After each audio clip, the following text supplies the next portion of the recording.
ఇప్పుడు కేవలం 7,999 up to 10 kgs వరకు బరువు తగ్గి అధిక బరువు నుంచి వచ్చే ప్రధాన సమస్యలను దూరం చేసుకోండి. గేమ్ చేంజర్ మరో సలార్ కాబోతోందా? వాతావరణం చూస్తుంటే సలార్ల గేమ్ చేంజర్ కూడా చిన్న సినిమాలను ఇబ్బంది పెడుతుందా అనిపిస్తోంది. గేమ్ చేంజర్ కి సలార్ తో పోలికేంటి అనేగా వాచ్ ది స్టోరీ.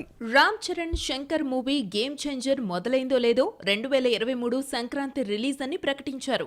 ఆ తర్వాత 2024 సంక్రాంతి కూడా వెళ్లిపోయింది. 2025 సంక్రాంతికి మెగాస్టార్ విశ్వంభర్తో వస్తున్నాడు. దీంతో మళ్లీ సంక్రాంతికి వస్తామన్న ఛాన్స్ గేమ్ చేంజర్ కు లేకుండా పోయింది. గేమ్ చేంజర్ ముందున్న ఆప్షన్ దీపావళి లేదంటే క్రిస్మస్.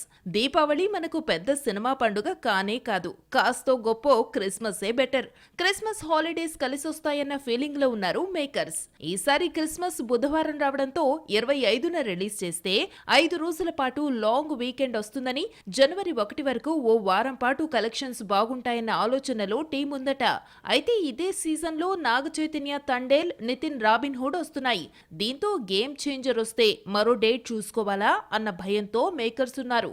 2023 సెప్టెంబర్లో రావాల్సిన సలార్ డిసెంబర్ 22న రిలీజ్ అయింది. ఇదే డేట్ కు రావాలనుకున్న నాని హాయ్ నాన్న, నితిన్ ఎక్స్ట్రార్డినరీ ప్రీపోన్ అయి డిసెంబర్ 7, 8న రిలీజ్ అయ్యాయి. అప్పుడు సలార్, ఇప్పుడు గేమ్ చేంజర్ తో సేమ్ సీన్ రిపీట్ అయ్యేట్టే ఉంది. క్రిస్మస్ కు రామ్ చరణ్ వస్తే నాగ చైతన్య, నితిన్ తప్పుకుంటారు.